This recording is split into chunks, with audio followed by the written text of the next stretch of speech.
Mercredi 11 mai 2022, vous nous suivez à l'IPRI, à Djougou, ici en République démocratique du Congo. Mesdames et messieurs, le plateau sera essentiellement juridique. On parlera du droit que du droit. Je reçois 3 juristes de la RDC avec qui nous allons parler de cette question de la Cour constitutionnelle. Vous le savez vous-même, ce débat Dieudonné qui remplace Dieudonné, on en parle tout à l'heure, mesdames, mesdemoiselles et messieurs. La Cour constitutionnelle renouvelée, Dieudonné laisse la place à Dieudonné, ça sera le premier sujet. Le deuxième sujet, état des sièges, Félix Tshisekedi accuse l'armée ou la police, c'est une question que les gens se posent. Je reçois donc Maître Donald Kabasele, qui est avocat et communicateur de l'Union Sacrée, membre de l'UDPS, je veux dire cadre de l'UDPS. Il y a aussi Maître Eddy Kantabilinga, il est avocat au barreau de Kinshasa-Gombe, chercheur en droit. On parle aussi des questions importantes avec lui. Je termine avec, on dit toujours CP une fois, CP pour toujours. Il s'appelle Michel Bakajika, avocat au barreau de Kinshasa-Gombe. J'ai envie de dire le barreau métropolitain de Kinshasa-Gombe. Comment allez-vous, Michel ? Je vais bien, merci Christian. Alors, rectificatif, je suis oui. du barreau de Matete. Barreau de Matete, très bien. Exactement. Alors, je rappelle une chose.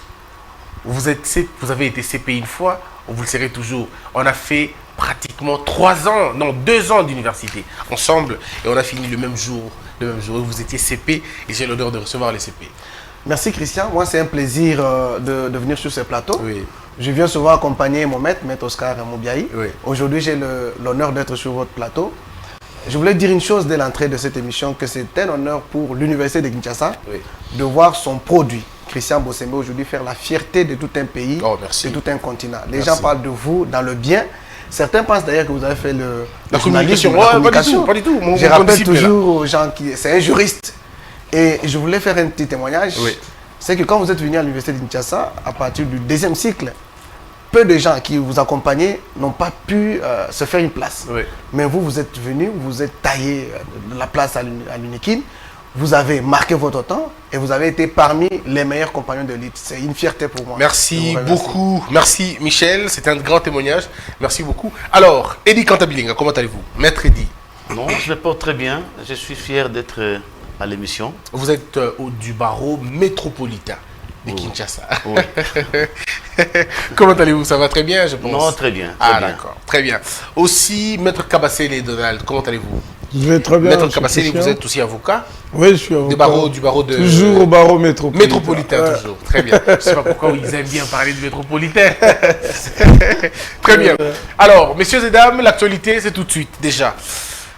Le renouvellement de la Cour constitutionnelle est un signal fort lancé par Félix Tshisekedi Antoine pour un changement dans le secteur de la justice. C'est une question, mais aussi même une réflexion. Un nouveau juge à la tête de la Cour constitutionnelle, il s'agit de Dieudonné Kambouleta. Celui qui va désormais diriger cette haute juridiction du pays, il remplace à ce poste Dieudonné Kalouba, évincé mardi 10 mai au terme d'un tirage au sort.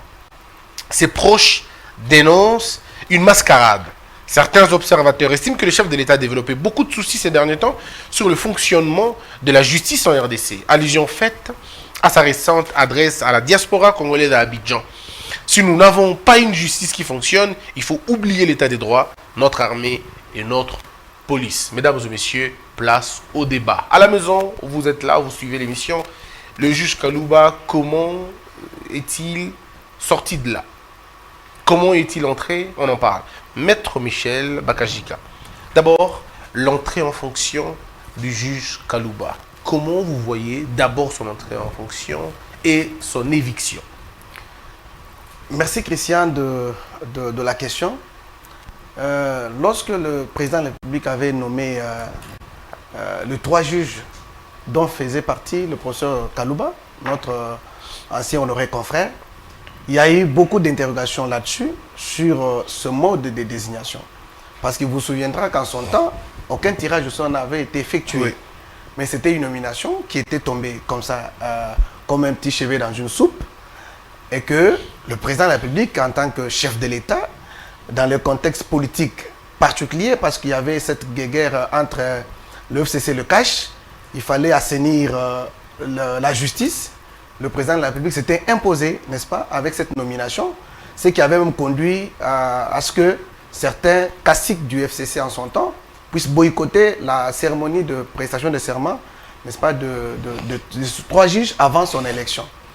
Donc, par rapport à son entrée à la Cour constitutionnelle, c'était un sujet à débat parce que cette entrée n'avait pas respecté l'article 158 de la Constitution et l'article combiné avec l'article 6 de la loi organique portant organisation fonctionnement de la Cour constitutionnelle. Donc, par rapport à cette entrée à la Cour, c'était un sujet à débat. Maintenant, les choses étaient déjà faites. Il s'est retrouvé là, élu par ses pairs, conformément aux dispositions constitutionnelles et aussi conformément à la loi organique. Il était là, conformément à la loi, parce que son élection avait été faite sur base, n'est-ce pas, d'une élection faite à la Cour constitutionnelle. Il a fonctionné.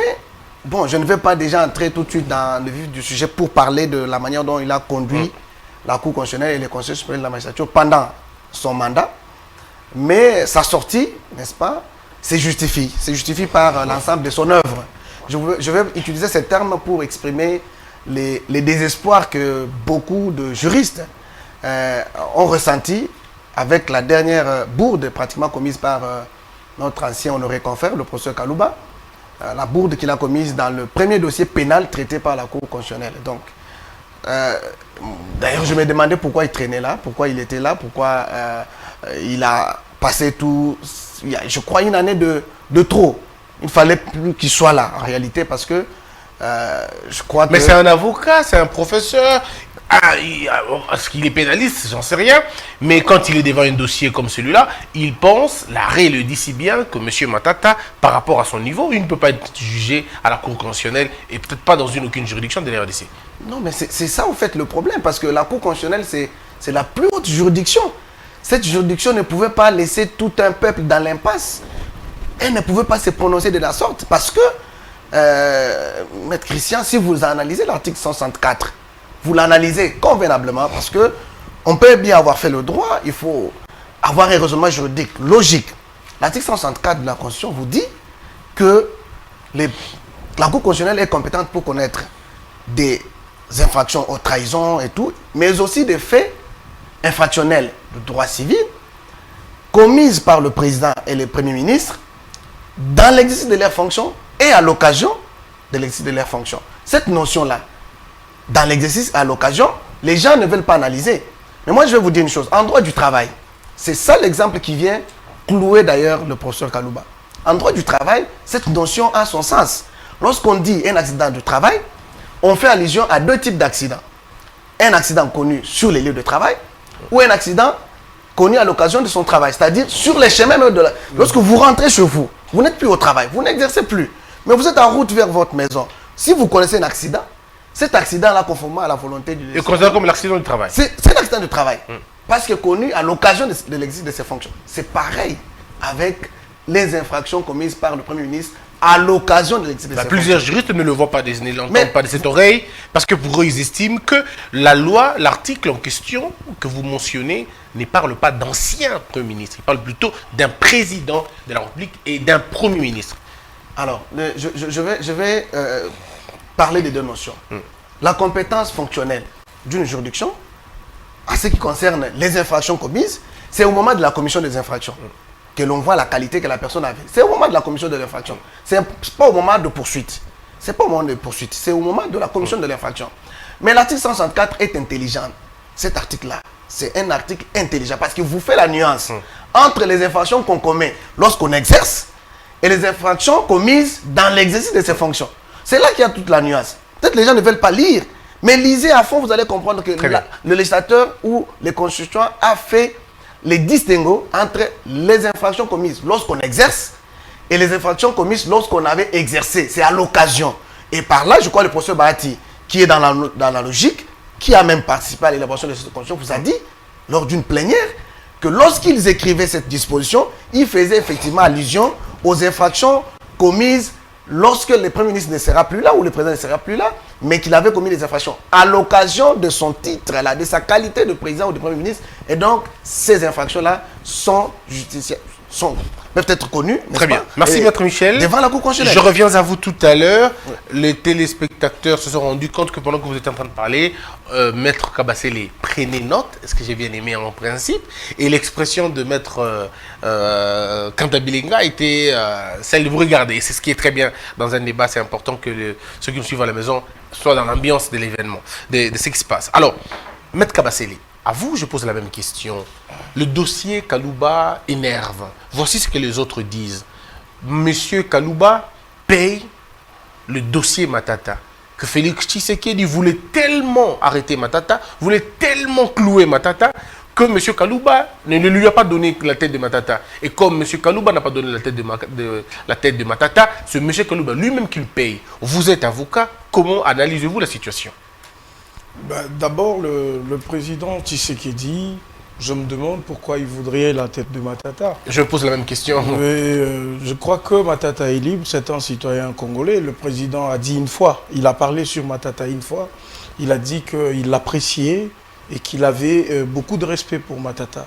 Mais seulement, il ne pouvait pas comprendre qu'il y ait une catégorie de gens qui, eux, doivent échapper à la justice et les autres devraient croupir dans la justice. Ça, c'est une autre question. Moi, je ne vais pas l'aborder de cette manière-là. Je veux qu'on parle droit. C'est le plus important. Je ne suis pas d'accord tout de suite avec mon confrère Michel, même si ici on est politique. On est technique. On est technique ici, on est technique. Il n'y a pas de politique ici. Vous lui posez la question, vous dites comment avait-il apprécié l'entrée de Kalouba? Il dit que sa nomination est tombée comme un cheveu dans la soupe et tout ça. Non, c'est pas ça. Vous lirez l'article 28. De quoi? De la loi organique numéro 13/026. J'ai la loi. Du 15 octobre 2013, portant organisation et fonctionnement de la Cour constitutionnelle. Vous dites quel article? L'article 28. Cet article dit clairement que le membre de la Cour peuvent librement démissionner. C'est ce qu'a fait le président Luamba. Il a démissionné. Le même article dit que quand il démissionne, on doit pourvoir à son remplacement, au remplacement de celui qui a démissionné.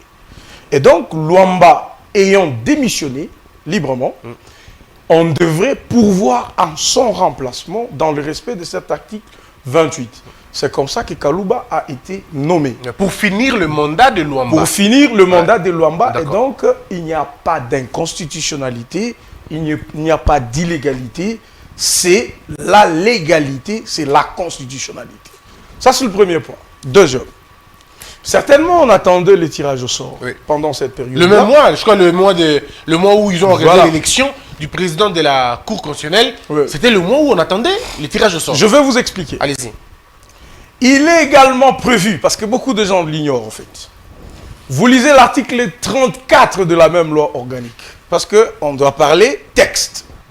L'article 34 de la même loi organique. J'ai lu l'article, tout membre de la Cour ou du parquet général, tout conseiller référendaire qui se trouve dans l'un des cas d'incompatibilité visé à l'article 31 de la présente loi organique, lève l'option dans un délai de 8 jours à compter la date de notification de sa nomination. À défaut, il est réputé avoir renoncé à ses fonctions de membre de la Cour, du parquet général ou des conseillers. Dans ces cas, il est fait application de la procédure prévue à l'article 35 de la présente loi organique. Merci. Ça veut dire que nous avons le cas de 3 juges. Le premier, je viens d'expliquer, Kalouba, sur base de l'article 28, il y a eu une démission, lui a pourvu au remplacement. Le deuxième cas, c'est celui de l'article 34. Il y a eu 2 juges, membres de la Cour constitutionnelle, qui ont été nommés à d'autres fonctions. Ils ont connu une, je veux dire, comment on dit, une promotion. Les 2 juges, Iboula et Kilomba. Ils avaient un délai pour dire qu'ils étaient d'accord ou qu'ils n'étaient pas d'accord. Ils ont attendu que ce délai s'épuise pour commencer à faire ce qu'on a vu dans les réseaux sociaux. Bref, ils ont été nommés à d'autres fonctions. Ils n'ont pas renoncé à ces fonctions-là dans le délai de la loi. Et donc, on devrait pourvoir aussi à leur remplacement. Donc, ce qui fait qu'au lieu que les tirages au sort se fassent, nous sommes dans une situation où une personne membres de la Cour démissionnent, 2 membres de la Cour sont nommés à d'autres fonctions, et donc on devrait pourvoir au remplacement de 2 nommés à d'autres fonctions, et de 1 qui a remplacé celui qui devrait démissionner. Et même ces nominations devraient continuer le mandat que ceux-là ont commencé. Et il faut rappeler que Luamba est à la Cour constitutionnelle depuis 2014. Oui. Voilà. C'est dans ces conditions-là que Félix Tshisekedi, président de la République, va pourvoir au remplacement de ces 3 membres. 3 membres de la Cour. Y compris Luamba. Y compris Luamba. Et avec Kalouba. Avec Kalouba. Donc, il n'y a pas d'illégalité. C'est important parce que nous sommes juristes. Je ne vais pas parler d'illégalité. Il n'a pas parlé d'illégalité. Ben voilà. Ouais. Donc, il n'y a pas d'illégalité, il n'y a pas de cheveux qui tombent dans la soupe. En d'autres mots. Voilà, donc, ça veut dire que c'est une procédure réglementaire normale qui se fait. Alors, maintenant, la question qui taraude certainement nos esprits, c'est celle de dire, est-ce que depuis que Tshisekedi est là, il y a eu tirage au sort? Là, on revient aux articles 6 de la même loi organique. Voyez-vous? La même loi organique qui veut que la possibilité de renouvellement de la Cour s'efface également par le tirage au sort. Donc, depuis que Tshisekedi est président, il n'y a jamais eu tirage au sort. C'est le premier tirage au sort. C'est le premier tirage au sort. Oui. C'est très important de le dire. Est-ce que devrions-nous avoir tirage au sort à la Cour constitutionnelle? Oui. Est-ce que la Constitution prévoit? Oui, la Constitution prévoit. Alors, est-ce que dans un tirage au sort, M. Christian, soyons sérieux, comment on peut tricher dans un tirage au sort? Puisque c'est un tirage au sort. Parce que c'est un jeu du hasard, apparemment. On s'organise pour que ça ne soit pas un choix. Parce que si c'était permis qu'on dise, ben monsieur, toi tu as traîné ici, tu dois quitter, la loi devrait le prévoir. Mais la loi parle du tirage au sort. Donc vous passez par un exercice, comme on dit, aléatoire. On est dans le hasard. On met, je vous donne un exemple des autres tirages au sort. On est à la Champions League. Quand on fait le tirage au sort pour la Coupe du Monde, pour la Coupe d'Afrique, pour tout ça, vous partez, on vous dit, prenez un dé. Vous prenez les dés, ou carrément un bouchon, ou quelque chose comme ça. Vous ouvrez, vous découvrez de qui il s'agit. Alors, c'est les sorts. Je dis bien, les sorts, comme on dit chez nous, ça peut être un bon sort, tout comme ça peut être un mauvais sort. Malheureusement ou heureusement, c'est tombé sur un dans ces sorts-là, ça tombe sur une personne. Qui est président. Qui est président et qui doit, lui, qui avait remplacé celui qui était là depuis 2014. Très bien. Parce qu'il était là depuis 2014, ça devrait partir jusqu'en 2023. Voyez-vous 2014, 2023, ça devrait faire 9 ans. OK? Malheureusement, le sort décide que ce soit Kalouba qui parte. Parce que Polycarpe est décédé, on ne devrait pas faire le tirage au sort sur un mort. Mais il y a aussi le Funga, le juge Funga qui lui aussi est... Voilà, le sort est tombé sur lui. Mais pourquoi on ne parle pas de Funga? On ne parle pas de lui. Et donc, un deuxième aspect, c'est qu'on ne comprend pas, ou carrément, ceux qui sont... Pourriez-vous arranger juste la cravate? Elle est très belle, mais c'est bon de la ranger. Merci beaucoup. C'est bon, allez-y. Voilà. Très bien. Okay. Alors, on se pose la question, est-ce que on s'est dédié, ou carrément, on ne sait pas ce qu'on veut? Parce que je cru entendre que les opposants, pour la plupart, ne voulaient pas de la tête de Kalouba parce qu'il serait frère à Félix. Depuis très longtemps. Parce que c'est lui qui organiserait la corruption. C'est lui qui organiserait... les blackouts électoraux, si jamais il y a... Tout ce qui a élection, c'est déjà préparé avec Kalouba. Mais le sort fait que Kalouba parte. Au lieu de s'en réjouir, ben, on est en train de faire des débats infertile en droit. Très bien. Tout le monde. Je reviens à vous, Maître Kabasele. Maître Kantabilinga est dit, le juge Kalouba, quand il arrive, comme le dit M. Kabasele, il est présenté, il est désigné par le chef de l'État en remplacement de M. Kalou, M. Luamba. Mais ce qui va être très dangereux, parce qu'après, il va vouloir faire l'élection pour être candidat. Le professeur Mbata était le premier, par contre, à dire à M. Kalouba, évitez. Attendez un tirage au sort, comme ça vous aurez vos 9 ans comme il faut. Mais si vous allez en remplacement, et si on tire un sort, si ça tombe malheureusement sur vous, vous partirez. Et aujourd'hui, les propos du professeur Mbata ont pris le corps ont pris corps, pardon. Le professeur Kalouba s'est vu malheureusement tiré. C'est lui qui finalement que le sort a décidé qu'il ne soit plus là. Et donc il est parti le matin comme président de la Cour constitutionnelle, mais il est rentré comme un citoyen libre sans même son titre d'avocat. Est-ce que l'on peut dire aujourd'hui que la procédure a été biaisée? Parce que s'il faut suivre tous les opposants, ils parlent d'un acharnement qui a raté. Non, M. Christian, vous savez que dans ce pays, nous sommes plus habitués au chantage politique, sans prendre en considération l'état de nos textes. J'en viens. Je partage le point de vue du confrère Kabasele sur l'arrivée de Kalouba. Vous avez le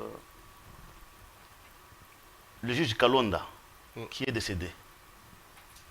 Banyaku et Essambo démissionnent en 2018. C'est là que tout a commencé. Banyaku et Essambo démissionnent après le décès de Kalonda. À l'époque, l'ancien président va nommer Maître Nkoulou, Bokona et Mungulu comme remplaçants des démissionnaires et du décès. On arrive en 2020. Luamba qui démissionne. Ce qui est un acte normal. Il dit je ne peux pas exercer encore les fonctions de juge à la Cour constitutionnelle. Quand on démissionne, donc on perd les fonctions de président de la Cour. Il s'exile, il part en Europe pour ces raisons. Il arrive que le chef de l'État devait aménager dans l'appareil judiciaire les deux magistrats qui étaient à la Cour constitutionnelle, Kilomba et Ouboulou, se retrouvent promis président parce qu'à l'époque, quand ils étaient nommés, ils étaient des conseillers. Ils sont promis président et affectés à la Cour de cassation, donc appelés à autre fonction. On appelle ça un empêchement. La loi ne s'est pas limitée à ça pour dire quand tu es dans l'empêchement ou tu es appelé à une fonction incompatible, la loi te laisse un délai et un choix à faire ou une option à faire. Soit tu renonces à la nomination nouvelle pour rester juge à la Cour constitutionnelle ou vous acceptez, vous partez. Mais la loi a évolué en disant dépasser les délais de 8 jours. C'est censé que vous avez accepté la nouvelle nomination en renonçant à l'ancienne. Donc vous ne pouvez plus renoncer, vous ne pouvez plus revenir. Revenir. Dire, je fais un choix. Oui. Après le temps, après le délai. Après 8 jours. Ah, d'accord. Dans les 8 jours, les deux juges, Kilomba et Ouboulou, n'avaient jamais opté pour rester à la Cour. En application de la loi, ils ont opté pour partir. Ils sont partis. Donc la Cour restait avec 6 juges. Devant cette réalité, la Cour, pour statuer régulièrement, la loi dit qu'ils doivent être à 9. Quand ils statuent sur la Constitution, ils doivent être à 9. En matière électorale, ils sont à 3. Mais là, ils doivent être à 9. À 9, la loi dit ils peuvent aussi statuer à 7 si 2 d'entre eux sont empêchés. Mais ici, vous avez 6 juges à la Cour. Parce que l'un est décédé et 2 sont empêchés, sont partis à la Cour de cassation. La logique normale pour un citoyen qui sait voir les choses de manière objective, c'est d'accepter qu'on applique la loi, qu'on pourvoie au remplacement. Ce qui a été fait. Ce qui a été fait, le chef de l'État, dans son groupe, il a nommé un seul juge. Un est venu de la magistrature, Mungulu. Kalouba est venu du chef de l'État. Et l'autre est venu de du Conseil supérieur. Du Congrès. Ouais. Non, du Congrès. Okay. Ça, il n'y avait aucune irrégularité. Tout s'est fait dans... Oui, personne n'a parlé d'irrégularité, je tiens à rappeler. Oui, j'ai dit. Oui. Tout s'est fait dans le respect des règles de l'art. Aujourd'hui, nous devons mettre à l'esprit que depuis que la Cour ait existé, il est installé le 11 avril 2015. Les juges sont nommés fin d'année 2014, mais la Cour elle-même est installée le 11 avril 2015. De 2015 à 2018, en avril, on devait passer au tirage au sort. ce tirage n'a pas eu lieu. Pourquoi? Parce qu'un juge est décédé et deux ont démissionné. Donc, on devait pourvoir, on ne peut pas arriver à tirer. On arrive en 2020.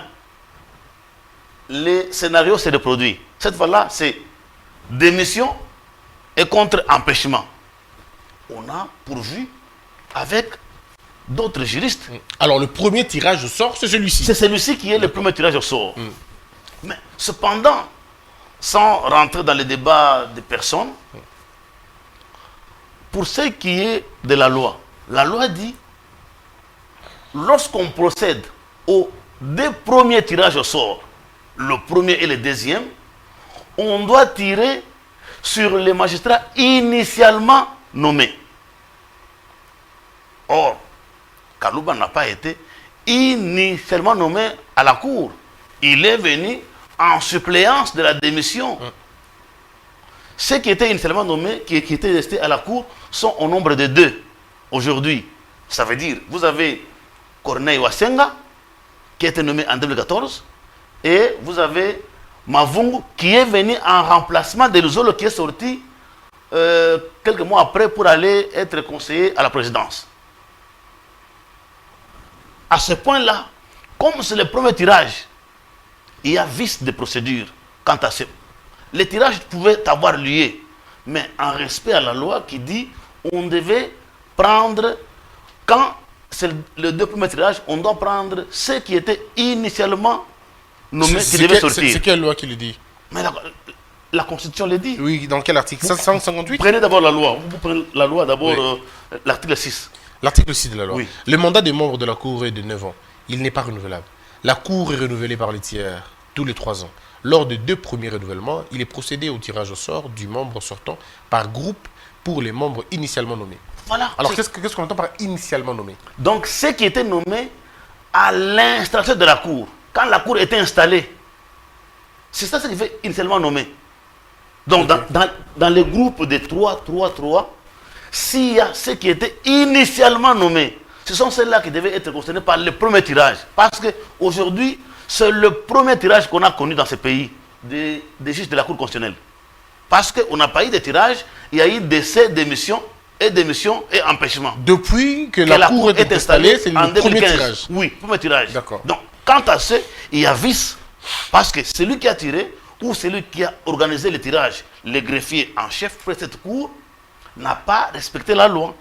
Là, ce n'est pas l'affaire du chef de l'État. Ici, le chef de l'État, en vertu de l'article 69 de la Constitution, il fait respecter la Constitution et les lois de la République, qui est sa mission première.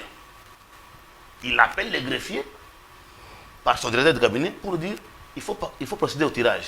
Les tirages, les greffiers devaient lire la loi pour savoir dans les groupes qui ont été initialement nommés pour qu'on procède au tirage en respect à l'article 6 de la loi organique. Très bien. Mais tel n'est pas le cas.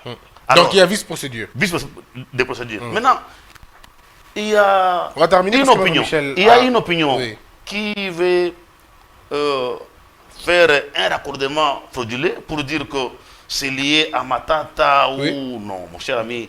Nous ne devons pas ici prendre le débat, les personnaliser. Dans ce pays, il n'y a pas d'homme providentiel. Lumumba est mort, Tshisekedi est mort, et chacun d'entre nous... Mobutu aussi, il faut dire Mobutu. Mobutu est mort. Oui. D'entre nous, lorsque les maîtres de la vie vont nous appeler, nous partirons et le pays restera entre les mains de nos enfants. Merci beaucoup. Ainsi dit, on ne peut pas personnaliser un couac dans les fonctionnements de la Cour et aussi les lier à la personne de Kalouba. Très bien. Alors, je reviens à vous, Maître Michel, vous avez la parole. Il y a vice de procédure au regard de l'article 6, le tout dernier alinéa, et la toute dernière phrase même. Maître Christian, je crois que... Je tiens d'abord à revenir sur... Je savais. Vous n'allez pas le rater, ça, je savais. Je reviens sur les débats lancés par mon confrère, Maître Kabasele.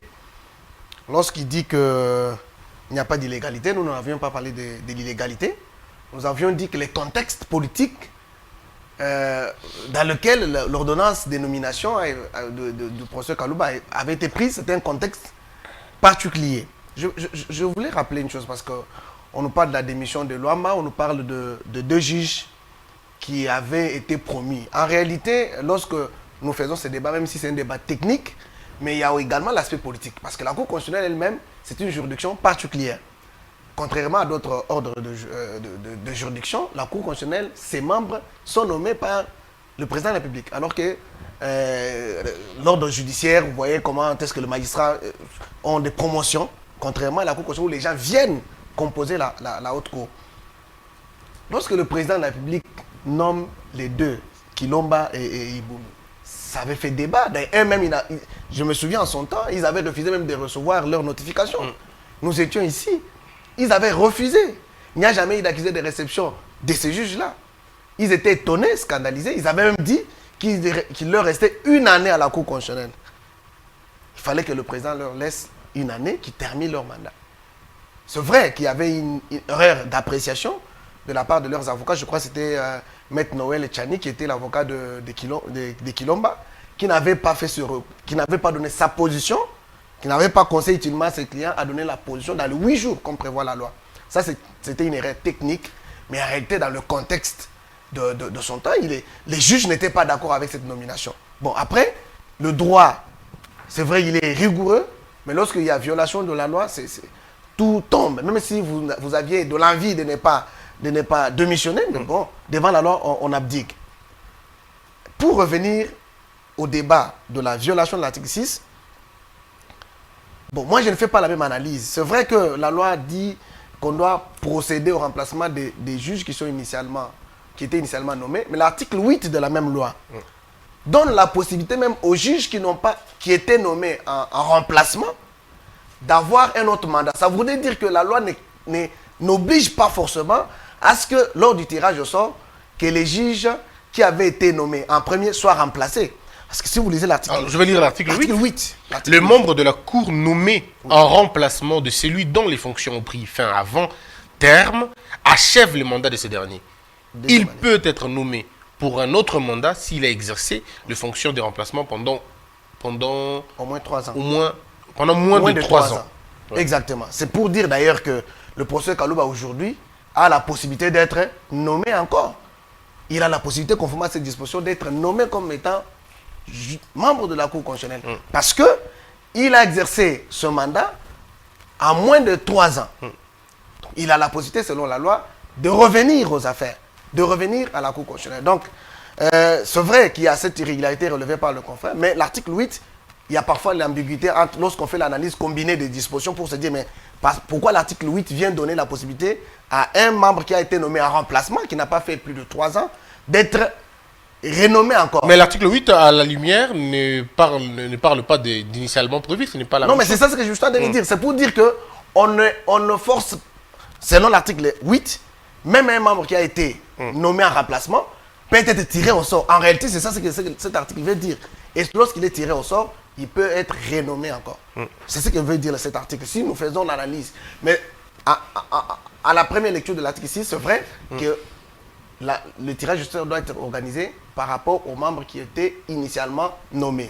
Mais je dis, il entre un peu en contradiction avec l'article 8 par rapport à cette analyse que je suis en train de faire. Vous pensez qu'il y a contradiction, Maître Eddy pense pas qu'il y a contradiction. Je reviendrai à vous. Allez-y, Maître Michel, concluez pour que je puisse... Pour conclure, parce que personnellement, je pense que le professeur Kalouba, de l'autre côté, on a dit qu'il ne faut pas personnaliser les débats, mais ce tirage au sort vient ou tombe à point nommé, parce que, comme je l'ai dit dans mon propos, son mandat à la tête de la Cour constitutionnelle était catastrophique. J'ai dit catastrophique parce que... Oui, mais là on reviendra quand on va parler de bilan Kalouba. On en Voilà, parlera. c'était catastrophique. C'est pour dire qu'on ne peut pas personnaliser, mais en réalité, on doit analyser... Est-ce que vous voyez, comme Maître Eddy, qu'il s'agit d'un vice de procédure? Vous ne le voyez pas de cet œil-là? Non, mais moi, j'ai parlé même de vice de procédure par rapport à la procédure de convocation de ce tirage au sort. Oui, ça, on en parlera sur la lettre. Exactement. Alors, on va écouter Maître Kabassele. Maître Eddy vient de sortir l'article 6 qui, pour lui, il y a vice de procédure qu'on n'aurait pas dû commencer avec M. Kalouba, qui, lui, n'a pas eu un mandat, mais vient finir un mandat de quelqu'un d'autre. Bon, je comprends au fait le problème, mais je pense donner aussi mon point de vue, parce que je me suis quand même un peu étalé beaucoup plus sur la question pour essayer de comprendre tout ça. C'est vrai, il y a d'un côté, vous voyez, quand on parle de la Cour constitutionnelle, il y a certainement un côté politique de la chose, il y a aussi un côté technique de la chose. Vous ne comprenez pas pourquoi beaucoup de gymnastiques n'ont pas permis les tirages au sort. C'est certainement parce que dans l'interprétation des acteurs, ok, ben, on devrait tirer au sort parce que l'idée du tirer au sort, c'est de renouveler la cour de 1/3 de membres. C'est ça l'idée première. On tire au sort parce qu'on doit renouveler dans chaque groupe une personne. Voyez-vous? Alors, quand il y a quelqu'un qui meurt dans un groupe, les deux autres démissionnent dans deux autres groupes, eh bien, il n'y a pas nécessité de tirer au sort. Je ne sais pas si vous comprenez. Très bien. Le contexte. Donc, en réalité, c'est comme si cette, comment je vais appeler, cette situation-là ressemble au tirage au sort, selon la compréhension des acteurs de l'époque en présence. Donc, il n'y a plus opportunité de tirer au sort parce que, au moins dans chaque groupe, nous avons perdu un juge. Donc, s'il faut pouvoir aller en remplacement, ça veut dire que la cour est renouvelée. C'est ça l'idée d'abord des acteurs en présence de l'époque. On arrive. Le deuxième contexte, c'est celui où ce n'est pas forcément un renouvellement dans le sens de tirer au sort.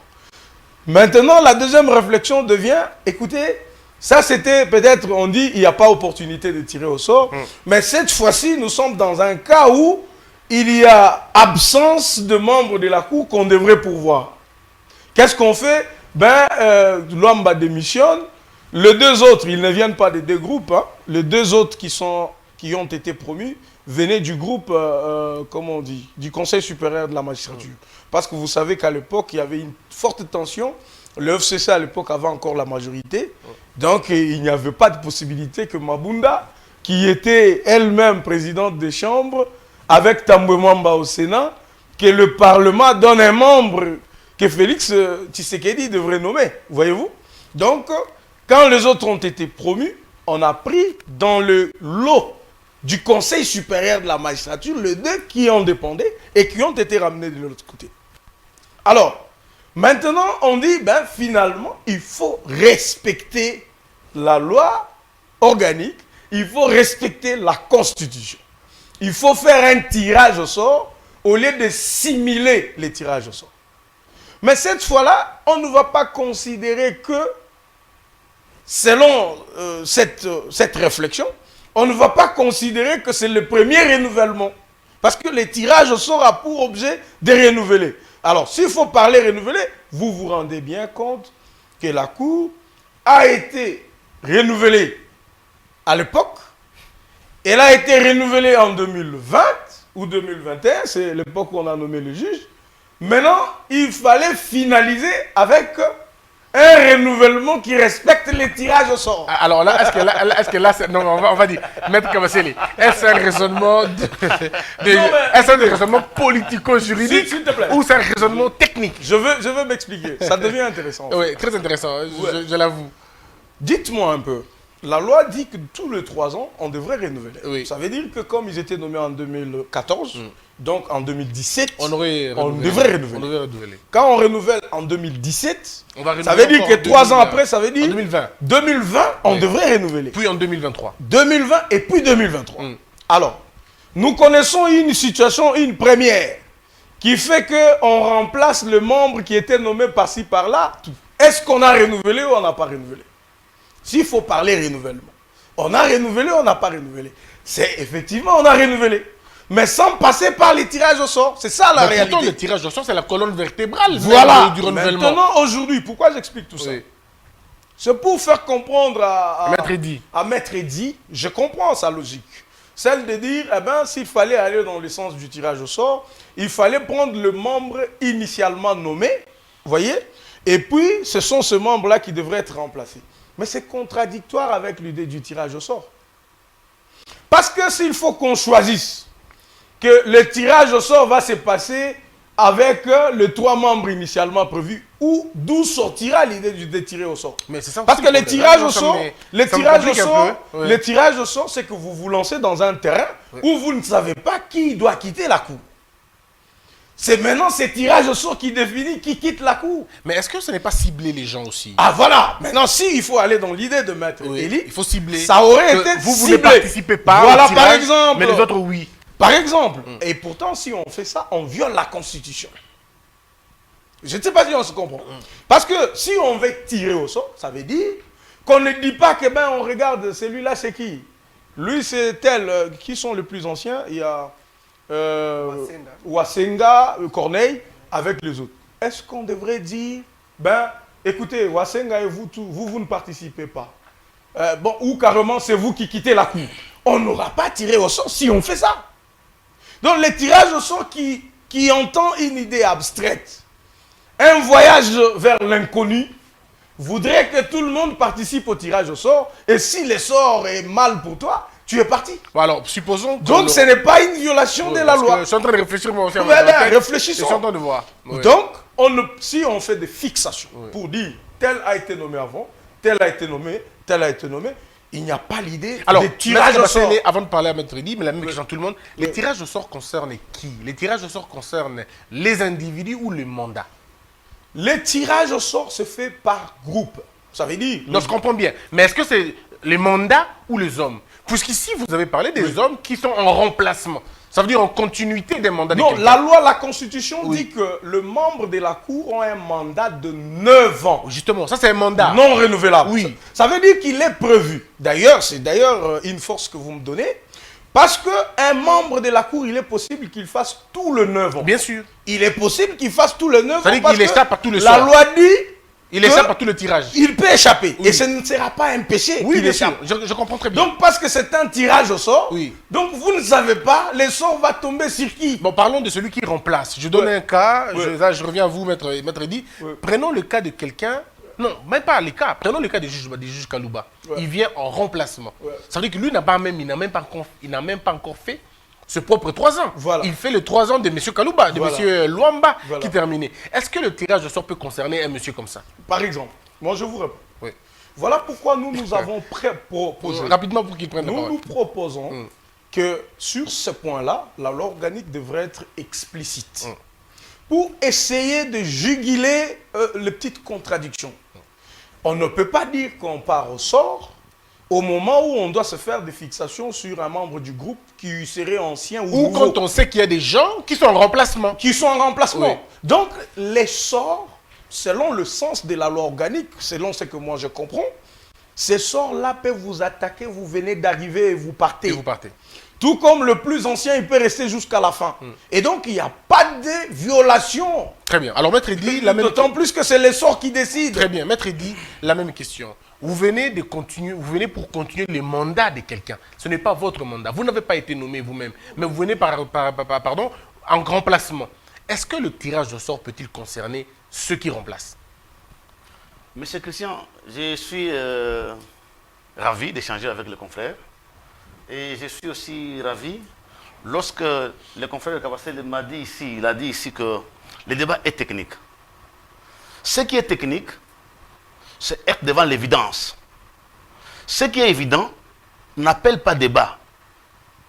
Il convient avec moi que c'est le premier tirage au sort qu'on a eu à faire devant la cour. Mais là, il est débutatif sur la question. Oui, Il dit que- non, puisque Ouais. c'est ça l'évidence.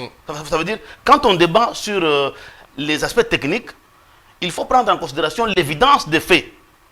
Ici, il ne peut jamais me contredire que ce tirage est le premier.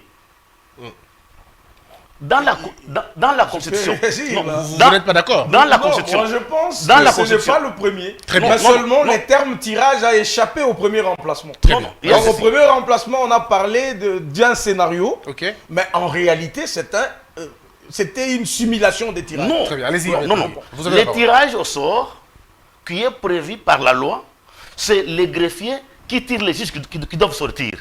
C'est ça la réalité des choses. C'est le greffier en chef de la cour qui vient tirer par groupe, c'est celui ou ceux qui vont sortir. Mais ce qui a été en 2018 et en 2020, ce n'est pas ça. Pour petite histoire, le premier juge à sortir de la Cour constitutionnelle, ce n'est pas Kalouba, ce n'est pas Ibula ou Kilomba, non. Le premier juge à sortir du groupe, c'est Luzolo Bambi. Il est nommé en 2014,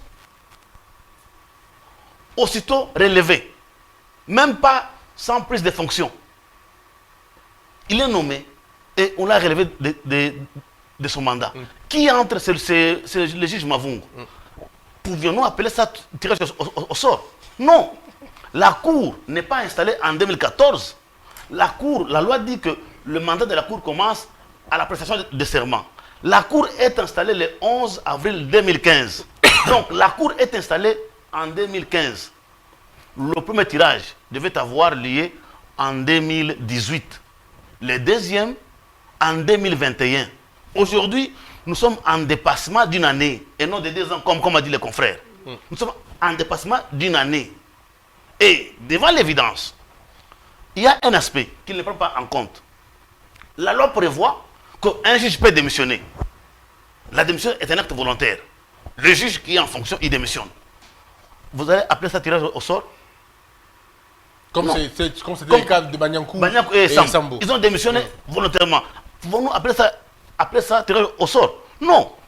Moi, contrairement à la compréhension du confrère Donald, je suis devant les évidences techniques et de la loi. Et vous pensez qu'il y a vice de procédure? Oui. C'est quoi la conclusion quand il y a vice de procédure? Mais la conséquence, quand il y a vice de procédure, la conséquence en droit, l'on dit, il y a des nullités relatives et nullités absolues. Mais dans les cas sous examen, j'en viens, avant de conclure. Le confrère Michel, pour lui, il estime que ici, le tirage au sort vient en application de l'article 8. Non. L'article 8 de la loi que vous aviez évoqué, que Kalouba est venu en remplacement, on pouvait le tirer, n'est pas d'application devant l'évidence que le chef de l'État, il est au moins le plus sérieux que le précédent, qui est appelé à l'application de la loi. Et ici, la Constitution parle d'autre chose que la loi organique. La Constitution parle de ce qui suit. Dans son alinéa... De quel article? 158 158, alinéa 4. Je crois que Christian peut nous prendre lecture. Oui, alinéa 4, vous dites. Le président de la Cour constitutionnelle est élu par ses pairs pour une durée de 3 ans renouvelable une seule fois. Il est investi par ordonnance du président de la République. Ça, c'est l'alinéa 5. L'alinéa 4. Le mandat des membres de la Cour constitutionnelle est de 9 ans. Non. 4. 1, 2, 3, 4. Alors, on n'a pas la même disposition. Après le mandat. Après le mandat, La Cour constitutionnelle est renouvelée par tiers tous les 3 ans. je ne me retrouve pas. C'est le 4e, quand vous comptez le 4e. Oui, le premier, le deuxième, le troisième, le quatrième. Mais ici, c'est le président. Moi, on n'a pas la même... Dites-moi, La donnez-moi. Constitution est là. La Cour constitutionnelle est renouvelée par tiers... Je lisais déjà. La Cour constitutionnelle est renouvelée par tiers tous les 3 ans. Oui. Toutefois, lors de chaque renouvellement, il sera procédé au tirage au sort d'un membre par groupe. Ça, c'est la lecture qu'a le confrère Michel. Donc, on tire par groupe sans référence à ceux qui étaient initialement nommés. Mais par contre, la loi organique insinue une autre réalité pour viser ceux qui étaient initialement nommés. Parce que la loi organique, article 6, l'on vous parle de ceux qui étaient initialement nommés. Mais on va suivre ça, on ne suivra pas ça dans ces cas. Quand il y a conflit, c'est la Constitution qui prime. Non, ici c'est la loi organique. Oui. Cette loi organique est déclarée par la Cour conforme à la Constitution. Oui, mais quand donc elle fait partie intégrante de la Constitution. Oui. Non, il n'y a pas de contradiction. Parce que d'après les confrères de Kabasele, il semblerait qu'il y a contradiction où les lois se contredisent. Non.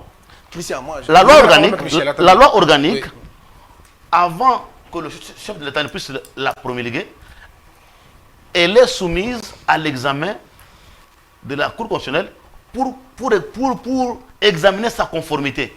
Donc, quand la Cour dit que la loi est conforme, donc elle fait partie intégrante de la Constitution. Donc, aujourd'hui, humblement, nous ne pouvons pas faire un débat sur le sexe des anges. Oui, mais les conséquences maintenant, parce que vous avez donné votre position. Les tirages au sort, Oui. c'est les premiers Oui.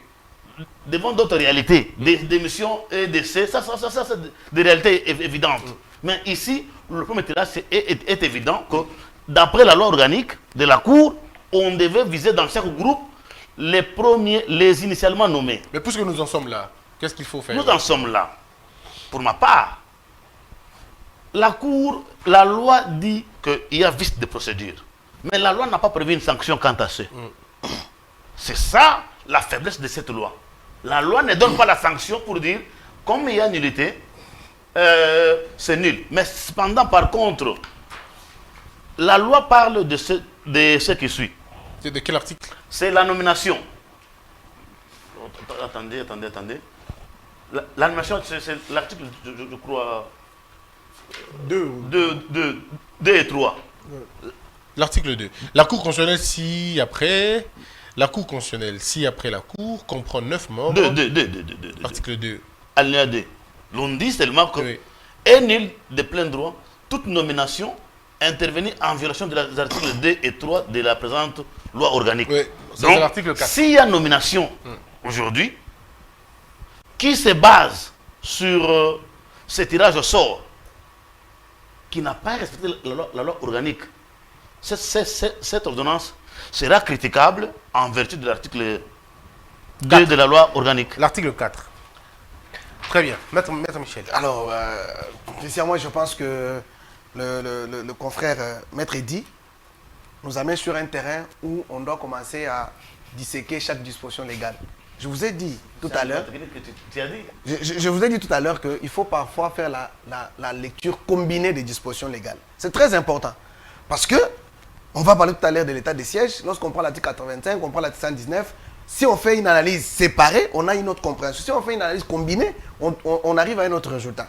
Je vous ai dit ceci, par rapport à ça. Lorsqu'on parle d'un tirage au sort, ça voudrait dire qu'on ne définit pas les conditions au départ. Sinon, ce tirage au sort perd sa substance. Si on doit, imaginer que dans le groupe des membres de la Cour constitutionnelle qui viennent de la présidence, il n'en restait qu'un qui était nommé initialement. Donc c'est lui qui devrait forcément partir.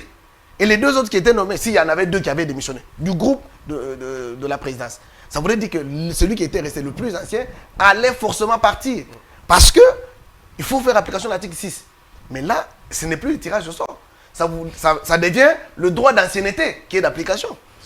Ça devient comme ça, les droits d'ancienneté. Or, on n'est pas dans ces cas de figure-là. Ça devient la préséance qui est d'application. Il est pressé, il doit partir. Voilà. Or, j'ai dit ceci. Si nous lisons l'article 8, qu'on se comprenne, parce que l'article vous parle d'un membre qui a été nommé en remplacement d'un autre. S'il part, ça voudrait dire que, parce que les modes de départ de la Cour constitutionnelle, initialement prévus, c'est les tirages au sort. Les autres cas, ce sont des cas d'exception. Très bien. L'article 8 vous dit, si vous pouvez faire encore la lecture de l'article 8, c'est très important parce que c'est ce qui vient répondre. Je vous enverrai la facture de me faire lire deux fois. Il n'y a pas de souci. Il n'y a pas de souci. L'article 8. Hein? L'article 8 de la loi organique. Le membre de la Cour nommé en remplacement de celui dont les fonctions ont pris fin avant terme achève le mandat de ces derniers. Il peut être nommé pour un autre mandat s'il a exercé les fonctions des remplacements pendant moins de 3 ans. C'est le cas de figure avec le professeur Kalouba. Il est arrivé en remplacement du président Luamba. Les tirages au sort les concernent et concernent ceux qui étaient initialement nommés pour laisser la subsistance de ce mode de départ de membres de la Cour constitutionnelle. Parce que ce mode-là, c'est un mode du hasard. Ce n'est pas un mode où on définit les personnes qui doivent partir en avance. Très bien. Alors oui, je voulais chuter par là. Oui, parce chuter pour que on rebondisse avec vous sur une question. Exactement. Et donc, on ne peut pas dire qu'il y a irrégularité. Même si irrégularité il y a, vous avez demandé la conséquence. Eh bien, il n'y a pas d'irrégularité sans qu'on soit lésé, sans grief. Dans les cas sous examen, non seulement qu'il n'y a pas d'irrégularité, parce que nous devons faire la lecture combinée. Je marie complètement le raisonnement de Maître Donald, parce qu'il n'y a pas eu violation de la loi. Article 8 vous dit que même un membre qui était nommé en remplacement peut être changé et il a la possibilité de revenir par une autre nomination. Il n'y a pas eu violation. Et donc, ce tirage au sort, le premier à être organisé, là je reviens, il est le premier à être organisé conformément à Là, la vous loi. l'épousez. vous Exactement, épousez son point de vue. c'est le premier à être organisé. Oui, d'accord. Il est légal, il répond aux conditions prévues à l'article 6 et l'article 158 de la Constitution. Et c'est la beauté de ce débat, mesdames et messieurs. Vous êtes à la maison. 158 Vous de la êtes à la maison, Constitution. vous suivez cette émission. Je suis très heureux de savoir que vous êtes nombreux. N'oubliez pas de vous abonner d'abord. Abonnez-vous. Est-ce que vous êtes abonné à cette je chaîne suis- moi-même, Donc, Donald. je suis abonné, Ah oui. oui, ça je sais. Maître Michel. Il faut nous envoyer les liens. Oui, je vous enverrai. Maître, je ne vous pose pas la question. Donc abonnez-vous massivement et partagez la vidéo. Et ça sera une très bonne chose. Maintenant, vous à la maison, la question, le bilan Kalouba, qu'est-ce que vous en dites? Le bilan Kalouba. Et c'est avec cette question que nous avons terminé le premier débat autour de M. Kalouba pour rentrer dans le propos du président à l'extérieur qui a aussi fait jaser la toile. Maître Bakajika, je commence avec vous. Le bilan Kalouba. Pour quelques personnes que j'ai eu à contacter, ils m'ont dit avoir été déçus pour deux choses. L'arrêt de la Cour qui cristallise, si vous voulez, l'impunité, qui consacre même une certaine indignation, et pour d'autres estiment qu'il n'y a pas eu de réforme dans l'appareil judiciaire alors qu'il est le président, il est le patron même du Conseil supérieur de la magistrature. Quel est votre point de vue? Merci Christian. Je crois que je l'ai dit tout à l'heure, il y avait beaucoup d'attentes autour du mandat du président Kalouba parce qu'un avocat de profession, un ancien membre du Conseil de l'ordre national, et donc c'est quelqu'un avec le procès 100 jours qu'il a mis en lumière avec sa théorie de malentendus théoriques, même si en réalité les malentendus théoriques dans une plaidoirie c'est une notion nouvelle que nous avons apprise. Qu'il fallait commencer par les malentendus théoriques avant d'aborder le fond du droit. Parce qu'en matière de plaidoirie, il n'y a que deux formes. On parle d'abord de la recevabilité, de l'action sur la forme et sur le fond. Alors, pour revenir à son bilan, sincèrement, moi je suis déçu en tant qu'avocat praticien du droit, déçu sur deux aspects. Le premier aspect, c'est ce qu'il a créé, cette indignation qu'il a créée, cette impunité qu'il a cristallisée au travers l'arrêt RP 001. Je l'ai dit, sans entrer dans le fond, mais non seulement qu'il était dans la précipitation des choses pour se prononcer, mais aussi la conduite des débats. Rassurez-vous, lors de la plaidoirie du parti, à la première audience, nous avons vu un ancien avocat qui avait un excès des ailes hors pair. Excusez-moi, c'était une conduite des débats avec une humiliation pour les avocats. Je vous rappelle un fait. Laurent Onyemba avait payé les frais. Exactement, mon confrère Laurent Onyemba. D'ailleurs, je l'ai dit tout à l'heure, le professeur Kalouba, lorsqu'il plaidait comme avocat, il portait la toge d'une maison de la place. Une toge qui est imposée par le barreau de la Gombe, les barreaux métropolitains auxquels appartiennent le confrère en face. Mais lui qui plaidait avec cette toge-là, lorsqu'il arrive à la Cour constitutionnelle et certains confrères ont la même toge, il leur demande de se retirer avec un geste de dédain. Tu n'es pas bien habillé, va t'habiller, tout ça. Pourquoi? Parce que cette toge-là ne répond pas aux conditions de l'article 74 de la loi organique du barreau. Lui, il portait cette toge-là. Voilà un peu déjà au niveau professionnel, pour nous les avocats, cette indignation. Et la manière dont il a parlé aux confrères qui occupaient pour Matata Mpogno, pour dire les avocats d'un certain niveau. Cette phrase est devenue une phrase, et aujourd'hui, on parle même de juges d'un certain niveau aussi, pour lui rétorquer, n'est-ce pas, son langage qui était un peu zélé. Donc, les avocats d'un certain niveau, c'était pour humilier leurs confrères. Par rapport à la conduite des débats, il n'était pas à la hauteur, il faut le dire. Et quant au fond de son arrêt RP 001, là encore, c'était grave.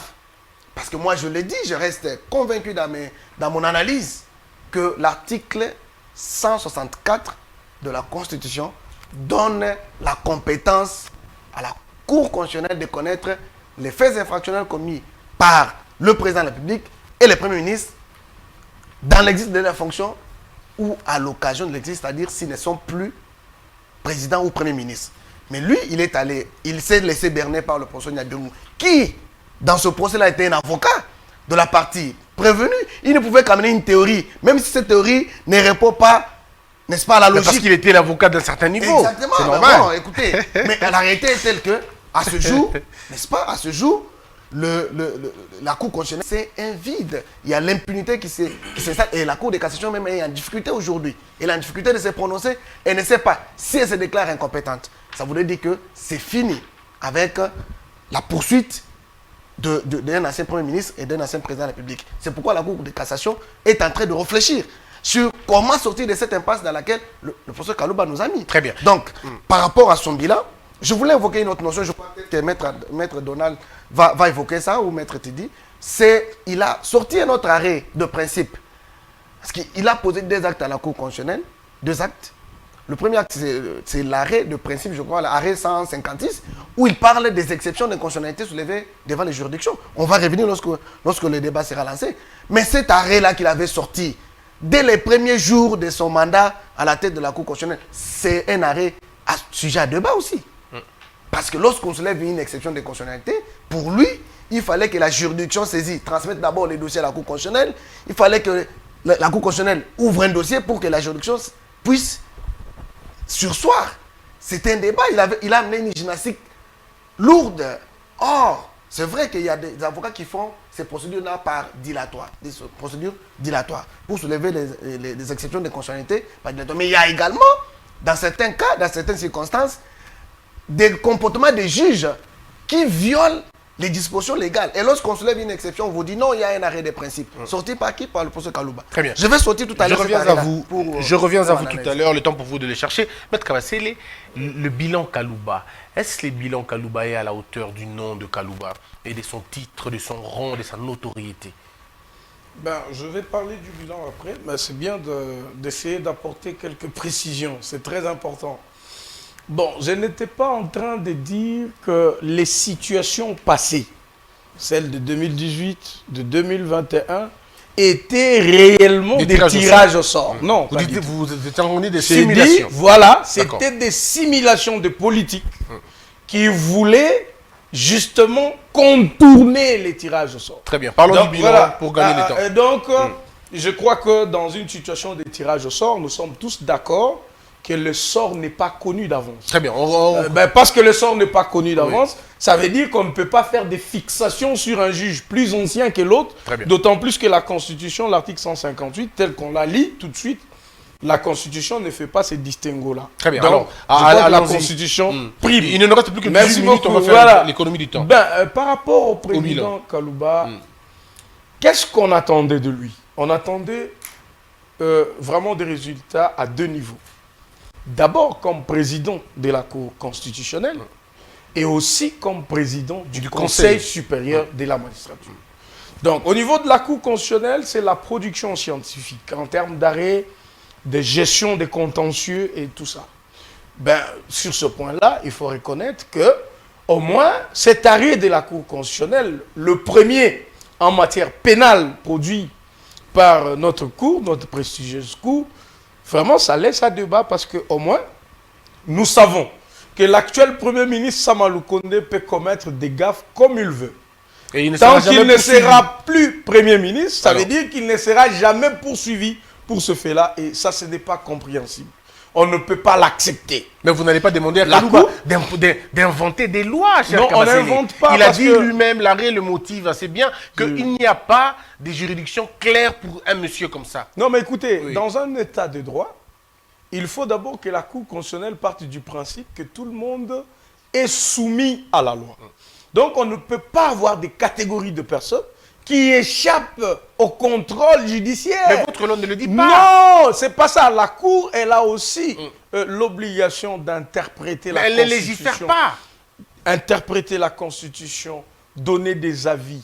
Il y a 2 places, d'ailleurs, le professeur Mbata le dit bien, il y a 2 places où peut-être quand c'est flou, on ne comprend pas qu'est-ce que la Constitution veut dire, la Cour constitutionnelle a ce pouvoir-là de compenser ces manques. Donc ces vides-là, on ne devrait pas les laisser, même si c'est, selon lui, c'est un vide qui s'est justifié, mais il avait le devoir, en tant que président de la Cour constitutionnelle, de trouver un moyen, justement, de faire que cette partie de justiciables ait quand même une juridiction à laquelle ils dépendent. Parce que sinon, c'est instaurer l'anarchie. Donc, de ce point de vue, vous comprenez qu'il y a des soucis. Alors, on y va au Conseil supérieur de la magistrature. C'est un fiasco. Au niveau du Conseil supérieur de la magistrature. Oui, pourquoi? Parce qu'on attendait un peu plus d'un grand juriste comme le professeur Dieudonné Kalouba. Vous avez vu, c'est que le procès que nous avons eu, qui ont commencé, Vous avez vu que le président de la République a déploré le fait que on s'est battu beaucoup plus pour cette justice. On attend beaucoup de cette justice, mais la justice, elle peine à fournir quand même un résultat attendu. Et donc, quand même, avec un Kalouba à la tête, on devrait ne fût-ce que sentir cette impulsion. Mais qu'est-ce que vous voulez qu'il fasse, Mme Kabasele? C'est pas lui les magistrats suprêmes, c'est pas lui les ministres de la Justice. Peut-être que ce sont les procureurs eux-mêmes et les magistrats qui se sont compromis. Et qu'est-ce que vous vouliez? Il a évoqué aussi un problème il avait évoqué un problème de financement. Non, qui ne sont pas financés. Écoutez, d'abord, en tant que responsable d'une structure comme le Conseil supérieur de la magistrature, vous savez, chez les magistrats, il y a quand même une discipline. Oui. Et cette discipline fait que quand même il y a de bonnes orientations qui viennent d'en haut, ça peut facilement arriver jusqu'au niveau de tripé. Voyez-vous? Oui. Ça peut arriver facilement jusqu'au niveau de parquet secondaire. Mais quand on n'a pas vu ça, on s'inquiète un peu. Certains s'en moquent. Voyez-vous? Certains s'en moquent. On se dit, mais là, c'est un avocat, c'est un praticien de droit. À la tête de la justice, ça devrait quand même être quelque chose. On voit l'exemple au niveau de Bruxelles avec Dupond-Moretti. Quand vous l'avez vu récupérer la justice belge, on a dit, française, j'allais dire, française, on a dit, ben voilà, cette fois-ci, c'est un avocat. C'est un avocat. Et le français, on dit, quand même, depuis que Dupont est là, donc les choses se passent très bien. On devrait le sentir. Ouais, vous parlez de l'impulsion, mais regardez à l'IGF, je vous ai dit, voyez ce qu'Alignet est capable de faire. Il est en train de stimuler les services à travailler selon la vision que lui, en tant que manager, insuffle. Au niveau de la DGI, n'en parlons pas. Et tout. Donc, on devrait voir dans ces présidents du Conseil supérieur de la magistrature une certaine impulsion qui peut faire que les choses avancent, parce que nous voyons que le magistrat se comporte toujours pas bien. Ok, nous avons beaucoup de respect pour eux, mais certains ne se comportent pas comme il se doit. On décrit toujours la corruption qui est généralisée. On décrit toujours tout ce qui a peau de vin, tout ce qui a pratique illicite. On a toujours des gens qui ont raison, mais qui finalement ont tort. On a toujours ces manœuvres-là, et donc ça ne rassure pas. Et donc moi je pense, comme c'est un sort, le sort a décidé, mauvais ou bon sort, je pense que ça doit être un mauvais sort, comme c'est décidé qu'ils partent. Moi je pense que les ancêtres ont décidé peut-être autrement. Et alors, maintenant il faut faire de bons choix sur les nouveaux animateurs et être sûr que c'est des gens qu'on en parlera qui peuvent relever. Prochainement. Maître Eddy, le bilan, on va terminer. Le bilan de Kalouba, vous a-t-il séduit en tant qu'avocat? Vous a-t-il séduit en tant que chercheur? Ça vous a séduit en tant qu'intellectuel, en tant que scientifique, mais surtout en tant que citoyen? Merci beaucoup, M. Christian. Vous savez que je ne peux aborder la question des bilans sans chuter sur le débat de tout à l'heure. Je savais que vous n'allez pas le rater. Oui. Vous savez que, d'abord, quand je parle de ce qu'il y a vice de procédure, vous avez énoncé dans l'émission que Dieudonné est remplacé par Dieudonné.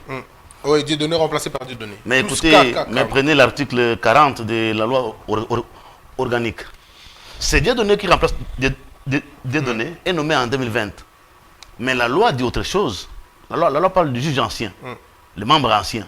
Le membre ancien, à l'espèce, ça devait être celui qui avait été initialement nommé. Ici, il est resté seul, c'est le juge Corneille Wasenga, qui devait, en principe, assumer l'intérim du président pour une durée de 6 mois. Bon, tel n'est pas le cas. Ça, on en parlera. Tel n'est pas le cas aujourd'hui. C'est quelqu'un d'autre qui assume l'intérim. Alors, encore, la loi est fauchée. Venons-en au bilan. Aujourd'hui, j'ai suivi une opinion qui pense que l'essor de Kalouba est lié par l'arrêt d'incompétence de la Cour dans l'affaire Massata Pognon. Parlons-en un peu. Il faut savoir que le bilan de quelqu'un, lorsqu'il passe il passe à la commande de certaines structures, comme la Cour constitutionnelle, vous devez faire le bilan sur le passif et l'actif. Mais si on veut faire le bilan sur un seul arrêt, c'est le juger à tort. Il peut y avoir certes une erreur, de la Cour. La Cour peut se tromper, mais elle peut se rattraper. Mais si la Cour se trompe, c'est toute la nation qui se trompe, puisqu'il n'y a pas de mécanisme de réparation. Non, non, ici, la Cour peut se tromper. Non, la Cour ne se trompe pas, ça c'est le principe. Non, Ouais. la Cour... Voilà, là le principe même, si... Oui, la on Cour part du principe que la Cour ne peut pas se tromper, puisqu'elle est la mieux éclairée. Oui. Mais si quand même elle se trompe, c'est toute la nation. Oui. Derrière, il y a une Non, non, justification. mais devant l'évidence des faits, c'est que l'arrêt décrié crée non seulement une catégorie de personnes qu'on ne peut pas poursuivre, mais crée une zone de non-droit. Parce que l'article 12 de la Constitution stipule que tous nous sommes égaux devant la loi. Mais lorsque ici, un arrêt qui viole la loi, la Constitution et sa loi organique, en ce que le Premier ministre, en fonction ou après ses fonctions, reste redevable, cette fois-là, devant la justice, sur les infractions qu'il aurait commises. Mais ici, l'article 17 de la Constitution, qui prévoit qu'on est responsable pénalement, dit que lorsque tu es accusé d'une infraction, ce n'est pas l'incompétence des cours qui vous lave. Il faut que les juges vous acquittent de cette infraction dont vous êtes accusé. Parce que la présomption d'innocence rime avec la présomption de culpabilité. Oui, mais ici, dans les cas... Dans les cas sous examen, l'arrêt dont question, malheureusement, se déclare incompétence. Pourquoi? Parce que la Cour estime qu'elle ne peut pas juger Massata Ponyo. Pourquoi? Parce que l'infraction a été commise pendant qu'il était en fonction et qu'aujourd'hui il n'est plus en fonction. Est-ce un raisonnement correct? Ce n'est pas un raisonnement correct. Cet arrêt ne tient pas à la critique, à toute critique objective. Donc le juge Kalouba s'est fait planter. Pas le juge Kalouba. Bon, la composition s'est fait berner. La Cour s'est fait prendre par les avocats qui avaient soulevé ces moyens. D'un certain niveau. D'un certain niveau bon, aussi. Alors, mais maintenant, allez-y. Cet arrêt peut être corrigé par un arrêt de principe. Maintenant, cette fois-là, il faille que ce soit à l'initiative du chef de l'État, du gouvernement ou d'un dixième des députés ou sénateurs qui demanderait qu'on puisse interpréter la Constitution quant à l'article 164 pour savoir quel est le contenu à donner à cet article. Parce que l'arrêt d'interprétation fait partie intégrante de la Constitution. Donc c'est possible? C'est possible de revenir sur cet arrêt? Oui, par un arrêt de principe. C'est cette fois-là, on doit interpréter la Constitution en vertu dans son article. De quel article déjà, si on peut le dire? L'article 164. De la Constitution? Oui, on doit interpréter cet article là-bas. Si, l'article 64, ça je veux bien. Oui. Mais qu'est-ce qui vous asseyez votre argumentaire sur quel article 161 que l'on peut revoir un arrêt de la Cour constitutionnelle par un arrêt de principe? Non, c'est pas ça. Je dis ceci. L'article 161 dispose que la Cour interprète la Constitution. Ça, on est bien d'accord. Oui. Mais l'arrêt de principe dont vous parlez, vous l'asseyez dans quel... Ça sera l'arrêt de principe parce que ça aura interprété la Constitution en son article 164. Mais là, c'est pour l'avenir. Oui, mais ça, c'est pour l'avenir. Ça ne rétroagit pas. Mais là, on est dans un cas. Non, puisque cet arrêt crée une zone de non-droit. Oui, mais ça, c'est pour l'avenir. Alors, pour pallier, j'ai dit pour pallier aujourd'hui à ça, il faut qu'on puisse interpréter la Constitution pour que les anciens premiers ministres ne puissent pas échapper aux poursuites. Oui, mais lui, les cas Matata qui a déjà, dans les faits, sont cristallisés par un arrêt. Pas les débats. J'en viens. Oui. Ici, pour la puisque si on reste sur l'arrêt ici, donc tous les premiers ministres qui sont passés. Ça, on a compris. Là, vous dites qu'il faut corriger dans le futur. Mais nous parlons du présent maintenant. Qu'en est-il? Les cas Massata Ponyo. Oui. Les cas Massata Ponyo, pour arriver à les laver, ça ne doit être que par un juge. La Cour constitutionnelle s'étant déclarée incompétente, lorsque la Cour ou le tribunal se déclare incompétent, on ne revient pas devant les mêmes tribunaux. C'est ça le principe. On ne revient pas. Il faut chercher le juge compétent. Maintenant, ici, il faudrait que le procureur général près la Cour de cassation, à qui le dossier a été attribué, puisse requalifier les infractions à charge de Mme Massata Ponyo pour trouver son juge naturel. Mais qui sera son juge naturel? Mais c'est quand on va requalifier. Donc là, en temps même du haut de vos grades académiques, vous ne savez pas Non, la les juges. non, la réqualification. Puisque Oui. ici, pour les motifs qu'il a été poursuivi, le juge ou la cour s'est déclarée incompétente. Oui. On ne revient pas. Très bien. Maintenant, ici, la seule possibilité, c'est que le procureur général, chez qui le dossier a été envoyé, puisse réqualifier les faits, puisque c'est lui le maître de l'action. Il doit réqualifier les faits pour trouver les juges compétents pour poursuivre M. Mastapoint. Il ne reste plus que 6 minutes, pour malheureusement. les bilans, Le pour les deuxième bilans, sujet, on n'a pas eu le temps d'en parler, on en pour moi, parlera les pas. bilans, je pense que on ne peut pas figer la personne de Kalouba par rapport au bilan de la Cour. Peut-être pour la période qu'il a exercé comme président, Oui. ça peut être critiqué dans la mesure où, depuis qu'il est là, il n'a pris aucune décision d'ordre judiciaire pour influer le fonctionnement de... En tant que président de la Cour, président du Conseil. Il n'a pris aucune décision pour influer le fonctionnement de la justice. Maître Michel. Là, c'est vraiment critiquable. Maître Michel, on termine. On va terminer avec Maître Kabassé, mais avec vous d'abord. Oui, moi, vous pouvez rebondir. Je vais dire ceci. Presque tout le monde a analysé de la même manière. Le bilan est catastrophique sur le plan fonctionnel de la justice congolaise. C'est comme le confrère venait de terminer par là, il dit qu'en tant que président du Conseil supérieur de la magistrature, c'est lui le numéro 1 de tous les magistrats du Congo. Tant civil que militaire.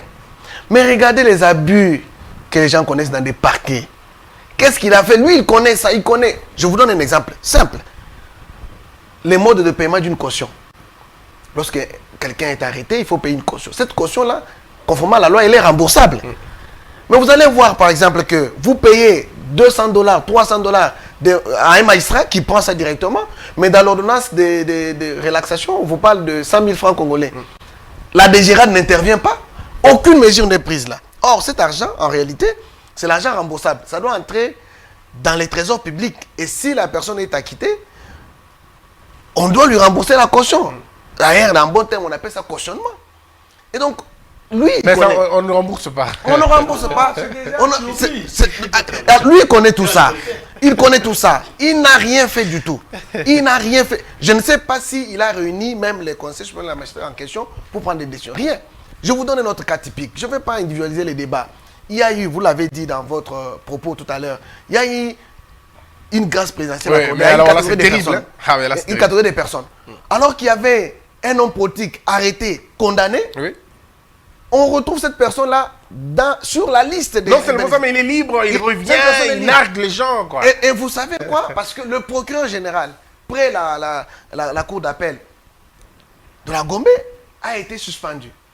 Pendant 2 ou 3 semaines, on revoit le procureur général revenir à son office comme si de rien n'était. L'opinion publique n'est pas éclairée sur la question. Écoutez, à qui revient cette responsabilité de sanctionner les magistrats? Donc qui vous pensez que se M. conduisent? Kalouba n'a pas rendu de très bons Non, services? Il n'a pas rendu de très bons services. D'ailleurs, en bon terme, je voulais dire qu'il ne savait pas quoi faire. Il s'est retrouvé là et il ne savait pas quelle disposition prendre pour assainir. Mais je vous dis, il est tombé là-bas et je vais revenir sur mon expression comme un cheveu dans une soupe. Il fallait qu'il reste au barreau. Très bien. On termine avec vous, M. Kabassele.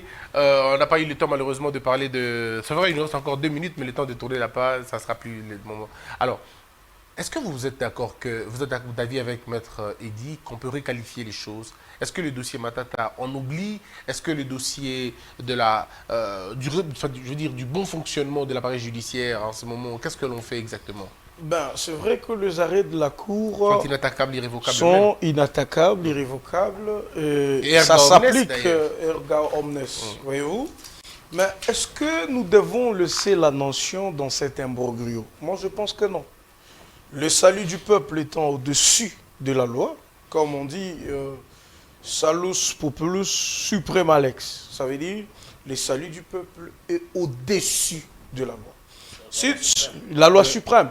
Si nous voulons léguer à nos enfants, à notre République, ce que nous appelons état de droit, nous ne devons pas avoir cette catégorie de personnes qui échappent à tout contrôle juridictionnel. Je n'en vois pas au monde, voyez-vous.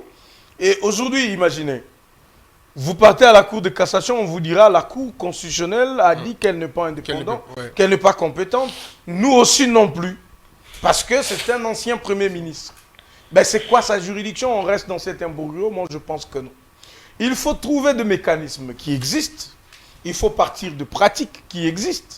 On a parlé tantôt d'un arrêt de principe en interprétation, un avis, voyez-vous, de la Cour. La Cour doit interpréter cette disposition pour dire qu'est-ce qu'elle entend par cet article qui parle de la punition des anciens présidents ou carrément des anciens premiers ministres. La Cour doit dire ça. Mais aussi, on peut corriger. On peut corriger. On peut corriger. On a vu une pratique, bien que ça c'était beaucoup plus du côté électoral, où on a vu la Cour constitutionnelle parce qu'il y avait aussi une bêtise à l'époque. Une bêtise qui avait fait que c'était une tollée générale. Tout le monde disait, je suis député, j'ai été. On a vu des invalidations et des réhabilitations en disant, correction pour erreur matérielle. Quelque chose comme ça. Voyez-vous? Donc, il y a des procédures qui existent. Nous en appelons à la sagesse de la Haute Cour de voir comment elle peut cette fois-ci corriger cette situation. Pas forcément parce qu'on fait une fixation sur Matata Pogno. Parce que là, ça doit être clair. Nous ne sommes pas en train de plaider pour qu'on arrête Matata Pogno. Nous ne sommes pas en train de plaider pour qu'on les dérange. Je sais qu'il a déjà des ambitions électorales, c'est suffisant pour lui. Mais nous refusons de comprendre que, à cause de lui, Matata Pogno, que tous les anciens premiers ministres ou que les anciens présidents n'aient pas de juridiction qui les juge. Alors, s'il faut les corriger avec lui, je crois que les Congolais seront partants. Et s'il faut le faire pour l'avenir, les Congolais seront partants. Merci beaucoup, Maître Idi. Merci d'être passé. Merci d'avoir répondu à mes questions. Merci. Merci également, Maître Kabasseli, d'avoir répondu à toutes nos questions. Merci. Merci, Maître Bakashika, d'avoir répondu à toutes nos questions. Merci, Christian. Mesdames et messieurs, c'en est fini pour aujourd'hui. Le deuxième sujet, nous n'avons pas eu le temps d'en parler. Je crois qu'on en parlera peut-être demain ou prochainement. On aurait bien voulu savoir le propos du président de la République, mais le temps nous a fait défaut. Manifestez-vous si vous avez besoin de passer à cette émission. Posez vos candidatures si possible. Envoyez-nous vos titres et qualités respectifs. Nous allons vous rappeler pour vous donner la parole. Le vrai débat, un débat scientifique, comme ça s'est passé tout à l'heure, vous l'avez certainement compris. Je vous retrouve très prochainement. Que la peur quitte nos esprits et que Dieu bénisse les RDC.